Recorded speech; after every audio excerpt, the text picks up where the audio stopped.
Ma'asyiral muslimin wal muslimat rahimakumullah.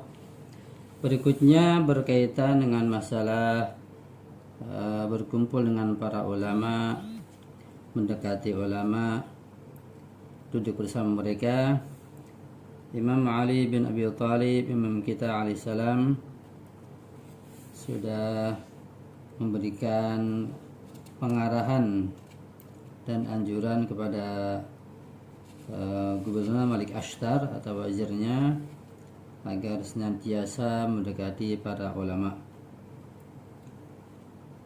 Dan kalau kita melihat memang peranan muallim, peranan guru, peranan ulama sangat besar untuk kemajuan bangsa, kemajuan sebuah negara. Karena itu Imam Ali mengatakan pada Malik Ashtar, aksir mudarasatal ulama wa munaqashatal hukama fi tathbiti ma salaha alaihi amru biladika wa iqamati mastaqama bihin nasu qabalaka. Wahai Malik Ashtar, pilihlah untuk sering bergaul dengan orang-orang yang berilmu dan berbicara dengan orang-orang yang bijaksana. Gunakanlah pandangan mereka untuk memperbaiki segala urusan negara dan untuk membangun apa yang telah dibangun oleh rakyat sebelumnya. Mengenai peranan muallim, peranan guru, salah seorang hakim yang bijak yaitu Umar bin Abdul Aziz, yang beliau merupakan adalah anak dari Bani Umayyah. Dia biasa mengulang slogan yang dibuat oleh Muawiyah melawan Imam Ali bin Abi Thalib alaihissalam ketika sedang bermain dengan anak lain. Suatu hari ketika gurunya lewat, gurunya mendengarnya. Kemudian di kelas ketika sang guru sedang mengajar, dia memandang Umar dengan galak. Umar bertanya kepada guru tersebut, apa alasan dia memandang seperti itu? Sang guru berkata, wahai anakku, hari ini aku mendengar engkau mengutuk Imam Ali alaihissalam. Sejak kapan engkau menjadi yakin bahwa Ali alaihissalam layak untuk dikutuk? Kemudian Umar berjanji kepada gurunya untuk berhenti melakukan hal itu.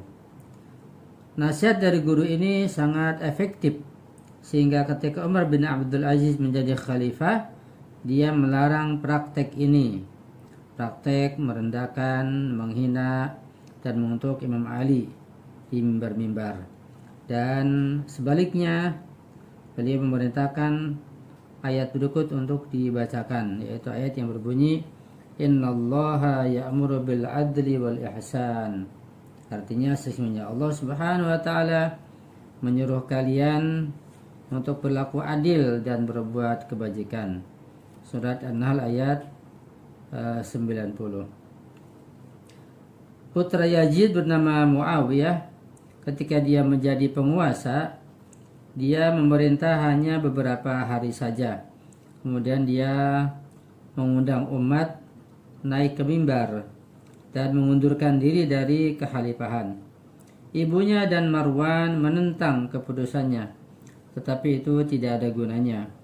Kemudian mereka mencoba untuk mencari tahu alasan di balik pengunduran dirinya itu.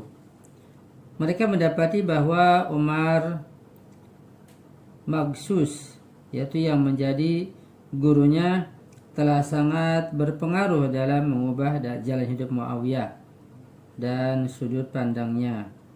Kemudian mereka pergi menemuinya dan berdialog dengannya, menginterogasinya tentang mengapa dia telah menetapkan cinta kepada Imam Ali bin Abi Thalib di hati Muawiyah. Kemudian mereka menggali parit dan mengubur hidup-hidup guru tersebut. Beginilah caranya seorang guru dapat mempengaruhi seseorang dan mengubah hidupnya. Jadi peranan guru begitu penting ketika nasihat seorang muallim, seorang guru, seorang ulama dari hati yang dalam, maka nasihat itu akan masuk ke dalam hati muridnya yang paling dalam. Sehingga putra Yazid yang bernama Muawiyah ini, ya ada berapa Muawiyah, ada 2 Muawiyah kalau salah, tapi Muawiyah yang ini Muawiyah yang betul-betul menerima nasihat gurunya dan dia sadar tentang kesalahannya. Dia adalah salah satu keturunan Muawiyah yang insaf, ya. Jadi Muawiyah bin Yazid bin Muawiyah, bukan Muawiyah yang pertama. Mengenai bagaimana kita harus memilih guru, dalam ayat-ayat berikut ini Allah Subhanahu wa taala menjelaskan hal ini kepada kita semuanya. A'udzubillahi minasyaitonir rajim. Falyanzuril insanu ila ta'amih. Anna sababnal ma'a sabba, thumma shaqaqnal arda shaqqa, fa'ambatna fiha habba. Lihat surat Abasa ayat 24 sampai 27. Artinya, maka hendaklah manusia itu memperhatikan makanannya. Sesungguhnya kami benar-benar telah mencurahkan air dari langit. Kemudian kami belah bumi dengan sebaik-baiknya. Lalu kami tumbuhkan biji-bijian di muka bumi itu. Ayat-ayat ini tampaknya merujuk kepada makanan kita, karena ayat-ayat tersebut membahas tentang hujan, tentang bumi dan produksi pangan. Namun Imam Ma'sum alaihissalam telah menafsirkan ayat-ayat tersebut merujuk kepada makanan spiritual kita. Artinya makanan ada 2 macam, makanan fisik, makanan jasmani, dan makanan rohani, makanan spiritual. Karena manusia tersusun dari 2 unsur, unsur rohani dan unsur jasmani. Sehingga perlu kepada makanan yang juga ada 2 macam, makanan rohani berbeda dengan makanan jasmani tentunya. Almarhum Faid Al-Kashani meriwayatkan dalam kitabnya Tafsir As-Sofi bahwa Imam Muhammad Baqir alaihissalam ditanya orang tentang makna, maka hendaklah manusia itu memerhatikan makanannya. Fal yanzuril insanu ila ta'ami. Apa tafsir ayat ini? Imam Baqir alaihissalam menjawab, dengan makanannya maksudnya adalah pengetahuan, yaitu ilmu pengetahuannya. Manusia harus berhati-hati dari mana dia mendapatkan ilmu tersebut. Fatkashani kemudian melanjutkan dengan mengatakan ada 2 jenis makanan, yaitu makanan untuk tubuh dan makanan untuk pikiran atau untuk ruh. Ini karena kita terdiri dari tubuh dan ruh, dari jasmani dan rohani. Manusia harus berpikir tentang bagaimana makanan diproduksi. Terjadi hujan, bumi akan melunak. Dan ada hujan maka bumi akan lembut, akan lunak, dan bibit menjadi bermunculan. Manusia juga harus berpikir tentang makanan bagi pikirannya, bagi rohaninya, bagi akalnya. Dia harus merenungkan tentang bagaimana pengetahuan itu diwahyukan di tanah para nabi, ke dalam hati para nabi, dan bagaimana pikiran dan rohani orang-orang yang siap untuk menjadi terdidik menerima wahyu yang diturunkan dan kemudian bersemi dalam ruhnya, dalam jiwanya. Oleh karena itu, kita harus berusaha untuk mendapatkan pengetahuan kita melalui jalur ilahi seperti Nabi SAW dan para ma'sumin alaihimussalam. Misalnya makanan basi atau makanan yang diracun itu berbahaya bagi tubuh.